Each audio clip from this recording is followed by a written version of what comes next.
Maybe it's the threat of climate change-fueled natural disasters or the turbulent political climate. But for one segment of the population, preparing for the worst was a way of life, even before the pandemic. Preppers, or survivalists, as they're known, are getting ready with their shelters equipped with protection against everything from bombs to biohazards. How have they come up with all these brilliant creations? Watch this video to find out how. If you're new to the channel, give us a thumbs up, subscribe, and ring the notification bell for future videos. This is Cyber 10's Soviet-era Bunker 42.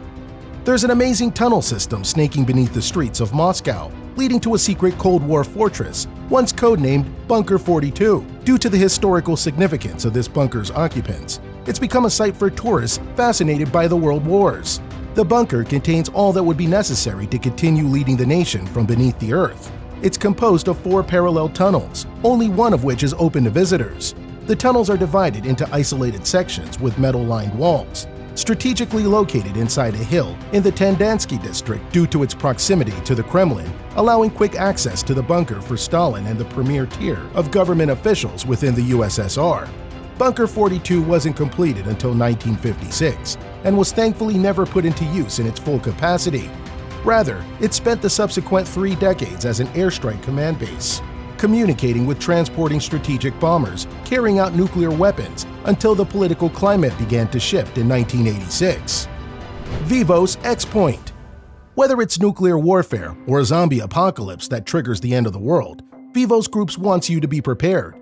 The California-based company builds and maintains massive fortified shelters where high-net-worth families can buy space and live out Armageddon. This ambitious project consists of 575 bunkers out in the grasslands of South Dakota, according to Inhabitat. While the living space isn't as luxurious as some others, the undertaking itself is impressive. Residents of these bunkers benefit from a sense of community in spite of their dramatic isolation. Its new development, Vivos XPoint, is billed as the largest private shelter community on Earth. The bunker community houses up to 5,000 people and can withstand a 500,000-pound blast. This is the place you will want to be when the SHTF, or shit hits the fan, according to a statement from Vivos Group. Robert Bassino, owner of Vivos Group, told Business Insider that the company began hosting tours of the bunkers in May 2017 and has sold over 24 bunkers for $25,000 each. Shelters range in size from about 26 feet in width and 60 feet or 80 feet in length. There's room for over a year's worth of supplies. There will be some amenities, including a full-time staff who will provide security, maintenance, and other support. Big-time business! Oppodum Residence. It stands alone in a quiet valley in the Czech Republic, bordered by a magnificent countryside. The estate is surrounded by high walls and is not visible at ground level. From the air, the compound appears to be a large administration center. This is Oppodum, a massive 323,000 square foot property with plans for a spectacular estate. What lies hidden beneath, carved deep in the mountain, is the largest residential doomsday shelter in the world. Wine cellars, restaurants, both necessities when it comes to living in a bunker. That's why architects in the Oppodum in the Czech Republic made sure to leave room to implement them. It wasn't much of a problem since Forbes reported the bunker to be the world's largest as of 2015. The residents can enter the shelter by descending through a secret corridor to the bunker, sealing it with blast doors in less than a minute. It enables inhabitants to return quickly to the above-ground residence once the threat has passed. The below-ground bunker of the Oppodum will be the area in which inhabitants can be isolated and protected from the threat of war, disease, natural disasters, or personal threats ranging from tourists to zombies. The planned ludicrous underground compound on 2 levels includes a total space of 77,500 square feet with 13-foot-high ceilings. The layout features one large 6,750 square foot apartment and 6 1,720 square foot apartments. Among the luxury features are an underground garden with simulated natural light, as well as a spa, swimming pool, cinema, library, and other leisure facilities. There will be offices and a conference room, as well as medical and surgical facilities and supplies.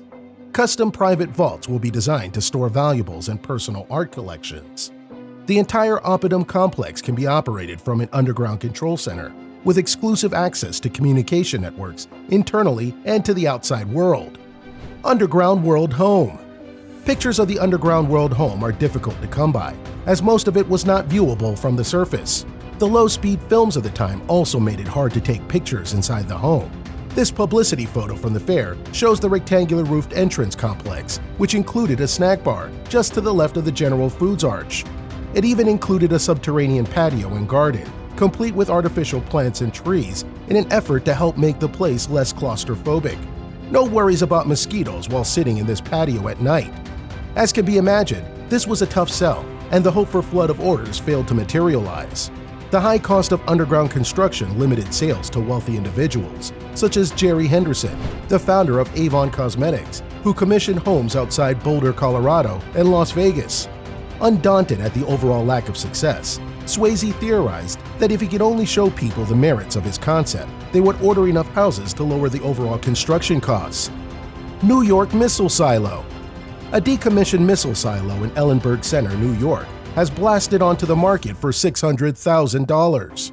This property also features an above-ground Quonset hut, which was used for storage by the military and has since been turned into a residence.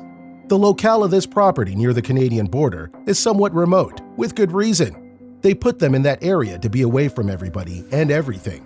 They were used for a short length of time, and then new technology came out and they were decommissioned.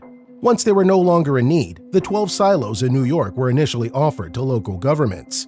The 8.7 acres are surrounded by a 7-foot chain-link fence, and the northern tip of the Adirondacks, the location is about a 12-hour drive to major cities. The property comes with a helipad and 2 blast-proof doors and steel structures that are designed to withstand a blast of 200 pounds per square inch. These underground shelters took millions of dollars to build 6 decades ago. But this one up for sale now sits squarely in the category of fixer-upper. It'll take an enterprising buyer to turn this bunker into a prepper paradise. Survival Condo. Their objective when first approaching this project was to leave no stone unturned and to ensure that every detail, from safety, feature and function, to style, comfort and luxury, every aspect of this endeavor had to be just right. Each condo is fully furnished, and the interiors have been created by top designers. Conceived with relaxation and entertainment in mind, the apartments are kitted out with massage chairs, 50-inch LED TVs, and virtual windows. Foodies are well catered to in the survival complex. All condo features fully equipped kitchens with Kohler sinks and taps, and high-end stainless steel appliances, ideal for cooking veg and fish from one-site hydroponic and aquaculture farms. The design includes planning for physical protection, physiological design considerations, advanced technology, and the concept of a large family with diverse backgrounds. This survival condo is a facility that offers individual ownership of a residential unit within a superstructure that offers the highest level of physical protection, redundant infrastructure for power, water, air, and food, as well as shared or common facilities for extended off-grid survival. This definition also includes the concept of the individual owners forming an extended family, where everyone shares the responsibility for group security, operation, and maintenance of the facility, new daily functions for education, cross-training, aquaponic farming, medical support, and as many other tasks as possible to create the highest quality of life for the extended family while operating in survival mode. Truly committed and well-financed survivalists have been known to spend millions of dollars on bunkers or other types of off-the-grid for all those reasons. We hope you enjoyed this video, and if you did, give us a thumbs up. Subscribe and ring the notification bell. We'll see you in the next video. Until next time.